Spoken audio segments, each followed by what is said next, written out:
Hey Matt.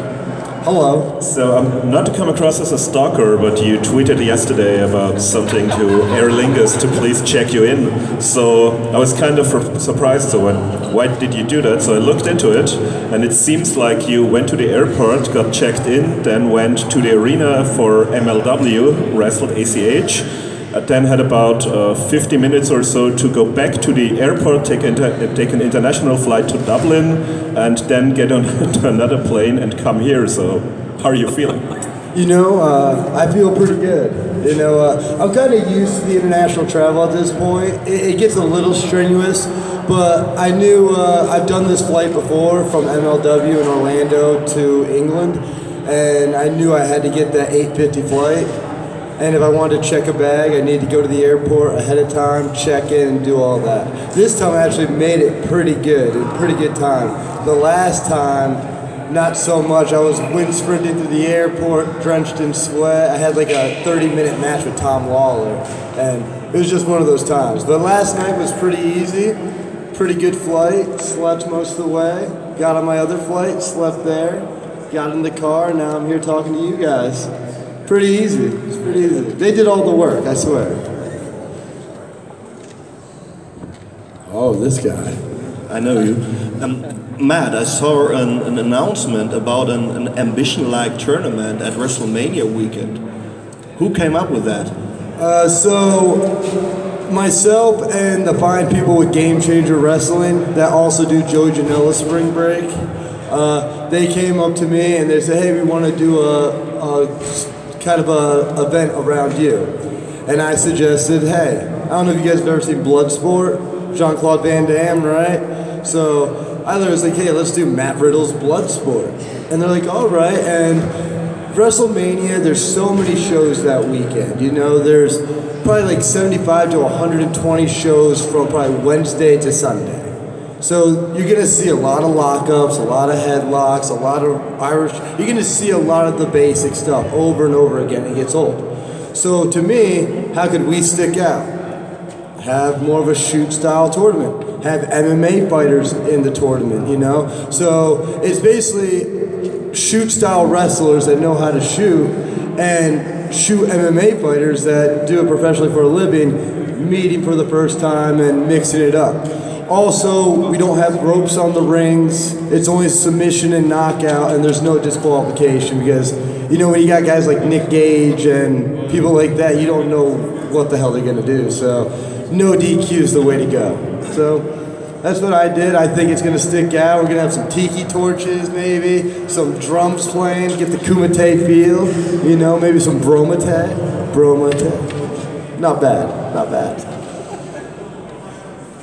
Afternoon, Matt. How are you? Very good. How are you? Not bad. Look good. Thanks. A year ago, I asked you about defending your Ambition Championship this weekend, and you said that no one's ever done it before, so you should be the first. How did you feel about being left out of the tournament? And did you have that conversation about being in it and defending your title? You know, I was, you know, I didn't even know if I was going to get invited to the event this year. You know, everybody was getting announced, and I was kind of just waiting for the call. And then some people got pulled from the event, and then I got my call. And I was like, all right, going to defend my Ambition Championship. But then they put me in a super fight with Walter. The thing with me and Walter is we really have a feud going, not just here in Germany, not just in England, not just in America. It's a world feud, you know? And when we get in there, it's always an ambition. It's always a shoot. So I think it just made more sense to take me and Walter, make us the main event or the co-main, whatever it is, and have us just fight, you know? And to be honest, I think I would have won Ambition again. I know Tim Thatcher's in it, and you know I faced him in the finals and beat him, and he's extremely tough. He's a gifted athlete. But at the end of the day, well, world champion jiu-jitsu, national champion, fought in the UFC. I've done everything, you know. When it comes to combat sports, I've done it, you know. So I still think I would have won the Ambition tournament 2 times. Hey. Hey. So you just talked about you and Walter having a special relationship in your matches. My question is, how is your mindset going into an ambition match in contrast to going into a regular wrestling match with Walter? Well, you know, the last time, me and Walter have had usually normal basic wrestling matches. The last time we faced was actually in America and Evolve, and I have a new style of match. It's basically a no rope break match, which seems basic, but you can pin under the ropes, you can submit in the ropes, you can do whatever. And for me, it's more natural. So because in a cage or even an MMA fight, it doesn't matter if you get on the ropes or in the cage or anything, the ref's not going to count. I get to stomp you out, beat you up. You got to work your way out. It's a lot harder. The advantage Walter has and ambition is it's a shoot style fight, but there's rope breaks like pancrase. So I think Walter is going to have a slight advantage, one, size and power, but two, with the rope breaks, because it's going to save him. I'm going to put him in submissions. He's going to want to get out. He's not going to be able to. He's going to be able to get the ropes. And he's a huge guy. It's not like he has to reach too far to grab it, you know? So, but regardless, I still plan on knocking him out. Maybe submitting him, but he's too big. I think a knockout's what's up.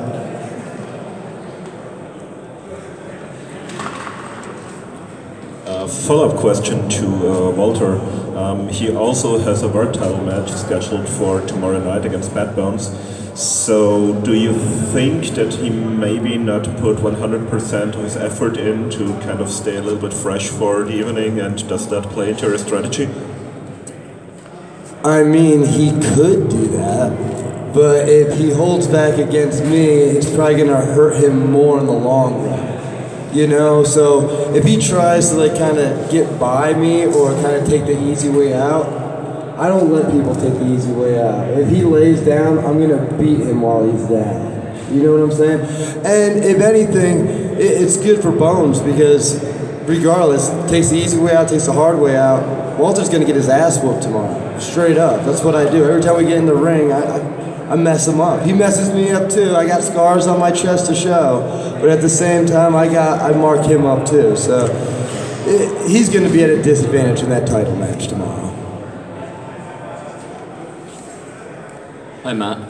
You've sort of completely conquered the world of indie wrestling over the last year or so. Like, what do you feel is next for you? You mentioned you're sort of running your own show at Mania Weekend. Is that sort of what you'd like to get more into, sort of getting more into the production side as well as the wrestling side? Not at all.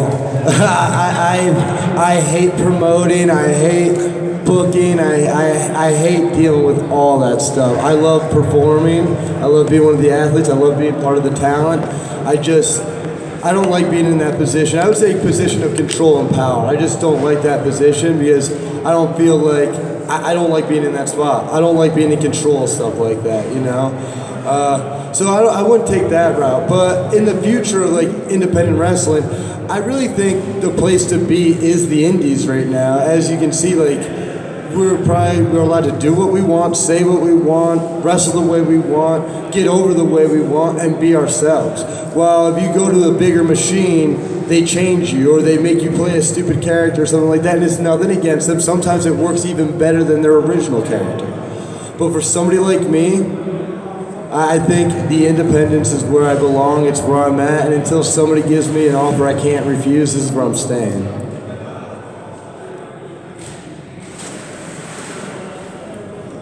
You've briefly mentioned Tom Lawler before, and we've all seen Ronda Rousey recently went into wrestling. Shayna Baszler has made some waves in NXT. So, two-part question maybe. So, would you say that for MMA fighters who are somewhat interested in wrestling, that would be a natural progression to make after their MMA career has ended?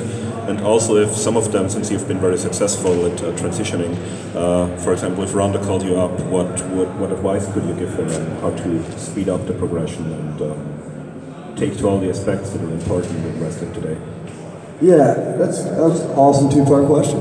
You know, I think it is an option for some mixed martial artists to make the transition from MMA to pro wrestling, but as you've seen in the past, like the Gracies and others, just because you can fight and do some submission holds and punch and get punched doesn't mean you can wrestle. And I think a big thing that helps me, help Tom Lawler, is helping Ronda, help Shayna, and they're probably the most successful mixed martial artists, even Josh Barnett, is they were fans growing up. Like, I loved pro wrestling. I wanted to be a pro wrestler growing up. I just thought I was way too small. I wrestled amateur because that's what all the great pro wrestlers did growing up. And then when I got to college, I just felt like the UFC, MMA was blowing up big. There was weight classes I could fit in, and that's the way I went, you know? But I think for a lot of these people, if you're a fan of professional wrestling, it's easy to get into it. It's still extremely difficult because you go from a world of no selling and not showing any pain or emotion or anything in that ring to now somebody barely touches you and it's got to be over the top dramatic, you know? And some people have a knack for it, others don't, you know? And I feel like Tom has a great knack for it. Ronda, even Shayna, and I love both of them, they're great, you know? But they're really tough. I feel like they have a harder time selling stuff, and especially dramatically because they're so used to just getting hit and still fighting that they're not used to that yet. So if I talk to Ronda or anything like that, I'd say the biggest thing for a mixed martial artist to work on isn't our athleticism, isn't our moveset, it's our selling. That was my biggest obstacle when I started. Because like I said, you know, I smile a lot, but usually when I got punched in the face in the UFC, I wouldn't even blink. And sometimes I'm rocked, but it's like you just don't show it. Because if you show it, even if you smile or wink or anything, they know they did something to you. No response means you're fine, you know?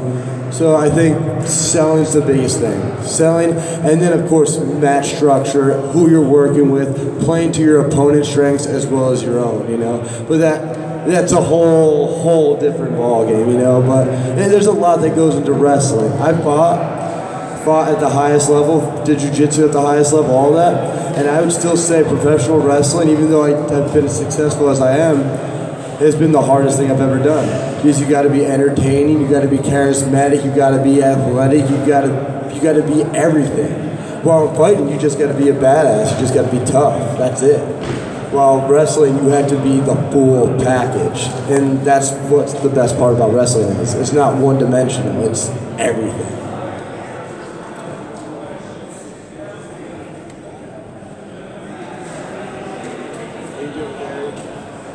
Hi, Matt.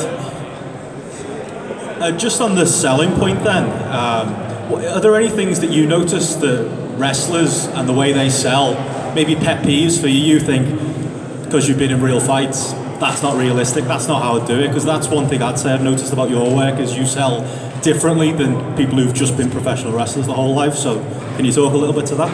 Yeah, well, I think wrestlers, like I said, that you're told to portray to a whole audience, a whole crowd. I think that's why they stomp while they punch and do stuff like that, which is way over the top. You've never seen that. Or say like this, a fire up, and somebody clotheslines or punches somebody 3 times. They bump to their back 3 times and then get up to get slammed.